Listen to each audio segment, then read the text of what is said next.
Günümüzde ruh sağlığımızı ve fiziksel sağlığımızı olumsuz yönde etkileyen, hayatımızın her anında kendini gösteren, birçok hastalığın başlangıç nedeni olarak bilinen stresin vücudumuza verdiği olumsuz etkilerine bir bakalım. Stres günümüzde birçok insanın hayatını olumsuz yönde etkileyen ve nedenini bilmediğimiz birçok hastalığın temelinde yatmaktadır. Fark etmemiş olabilirsiniz, fakat baş ağrısı, mide ağrısı, yorgunluk ve uykusuzluk gibi fiziksel rahatsızlıklarınızda stresin etkisi olabilir. Öncelikle stresin ne olduğuna bir bakalım.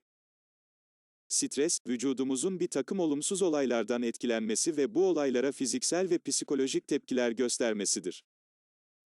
Şimdi de stresin nedenlerine bir bakalım. Gün içerisinde markette, iş yerinde, okulda karşılaştığımız en ufak olumsuz olaylar birer stres kaynağı haline gelmektedir. Örneğin gün içerisinde bir bankamatik sırasında beklememiz ve işimizin uzun süreceğini anlamamız bizleri anında strese sokmaktadır. Gece uyumadan önce gün içerisinde yapmak istediğimiz fakat yapamadıklarımızı düşünerek geçirmekteyiz ve bu da bizi strese sokmaktadır. Geçmişin korkusu ve geleceğin kaygısı ile sürekli düşüncelere ve hayallere dalarak kendimizi strese sokmaktayız ve bunun farkında bile değiliz. Kısacası stres hayatımızın her anında bulunur ve vücudumuza birçok zararı bulunmaktadır. Ben de sizler için stresin vücudumuza zararlarının neler olduğunu ve stres ile başa çıkmanın yollarını araştırıp derledim. Öncelikle stresin vücudumuza zararlarına bakalım. 1. Sinir ve anksiyete oluşturur. Stres, vücudumuzdaki kortizol ve adrenalin hormonlarının salınımını artırarak beynimizi, beyin hücrelerimizi ve hücreler arasındaki iletişimi bozup sakin kalmamıza engel olur, sürekli bir panik halinde oluruz ve en küçük stres durumlarında öfkelenmeye başlarız ve bunun uzun sürmesi vücut için olumsuz etkilere sebep olmaktadır. 2. Kalp üzerindeki etkisi. Stres durumlarında vücudumuzda salgılanan adrenalin kalbimizin hızlı çarpmasına neden olup kan basıncımızı yükseltmektedir. Uzun süreli kalbin böyle çalışması kalbin yorulmasına neden olarak ilerleyen zamanlarda kalp damar hastalıklarına zemin hazırlar. 3. Ruh sağlığımızı bozmaktadır. Stres kişinin ruh sağlığını bozarak ani öfkelenmelere, üzüntü ve depresyona, huzursuzluk ve anksiyeteye, motivasyon ve odaklanma eksikliğine neden olmaktadır. 4. Baş ağrısı yapmaktadır. Baş ağrısının birçok nedeni olabilmektedir. Örneğin, sinüzit, tansiyon, yanlış uyuma pozisyonu, su eksikliği gibi nedenlerle baş ağrılarınız olabilir. Ancak bazen baş ağrısı, işinizde veya evde geçirdiğiniz duygusal stres yüzünden de ortaya çıkabilir. 5. Uyku problemlerine yol açar. Eğer uyku ile ilgili problemleriniz varsa stres altında olabilirsiniz. Bir insanın günlük hayatta iyi bir şekilde çalışabilmesi, yaptığı şeylerden zevk alabilmesi için gece yeterince uyuyup dinlenmesi lazım.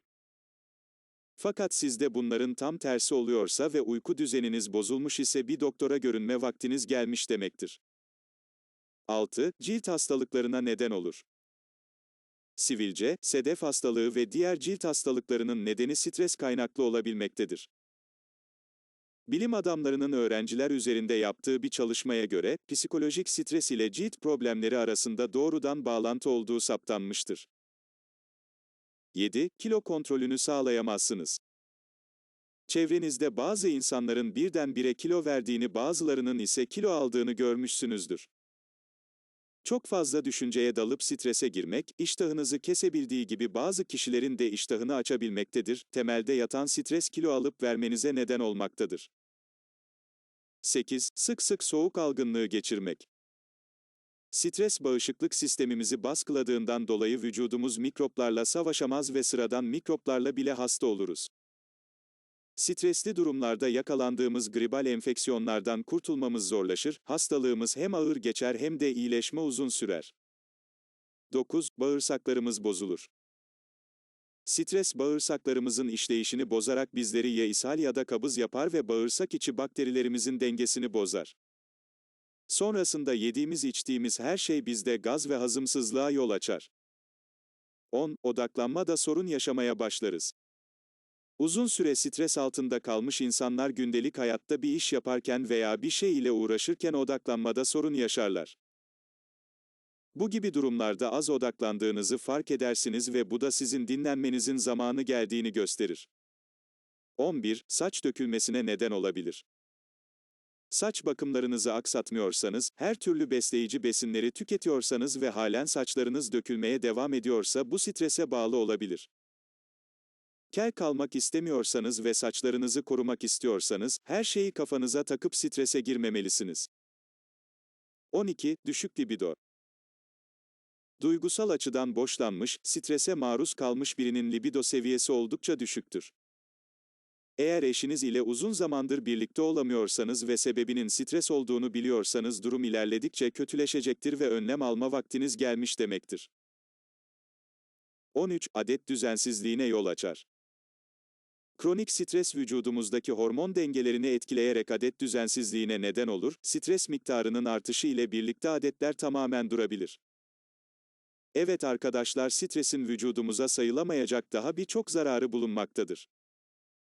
Stresin tüm bu zararlarına karşı vücudumuzu korumak için stresle başa çıkmanın yöntemlerine bakalım şimdi. Stres ile başa çıkmanın yöntemleri. Stres ile başa çıkmanın en önemli yöntemlerinden birincisi stresin varlığını kabullenmek gerekir. Bu durum sizlere tuhaf gelmesin, stresin varlığını kabullenmek, mevcut durumu sağlıklı bir şekilde kabullenmek için kendimize bir fırsat tanımaktır. Öncelikle hayatımızda strese sürekli maruz kalacağımız için bununla beraber yaşamayı öğrenmeliyiz, arada duraksayarak, olumsuz düşünceleri kafamızdan çıkararak. Sürekli karışık olan kafamızın içindeki geçmişin yüklerini ve geleceğin kaygılarını bir tarafa bırakıp bir nefes alalım ve sessiz sakin bir düşünelim. Bir diğer yöntem ise, geçmişteki pişmanlıklarımız ve gelecekteki kaygılarımız, anlık aklımızdan geçen düşüncelerimizi değerlendirmemizi engellememelidir, aklımızdan geçen düşüncelerimizi yargısız bir şekilde değerlendirmemiz gerekmektedir. Diğer bir yöntem sabırlı olmak, eğer bir iş yapacaksanız sabırlı olmanız gerekmektedir, her şey vaktinde olur. Bir iş için sabretmeyip acele ettiğinizde hata yapabilirsiniz ve hatalarınız pişmanlıklara neden olur, pişmanlıklar da strese sebep olacaktır, bu yüzden sabırlı olmanız en doğrusu olacaktır. Bir diğer yöntemimiz ise, zihnimizde kapalı kalan bir düşünceyi bırakmamız gerekir, eğer bir düşünce sürekli zihnimizde takılı kalırsa bu bizi olumsuz yönde etkileyip sürekli strese sokacaktır. Başka bir yöntemimiz ise özgüvenli olmak, kişinin kendine güveni olması, hata yapmaktan korkmaması gerekmektedir. Hata yapmaktan korkup hiçbir şey yapmamak aslında en büyük hatadır. Evet arkadaşlar, videomuzun sonuna geldik. Bu ve bu tarz videoların devamı için kanalıma abone olup videolarımı beğenmeyi unutmayınız.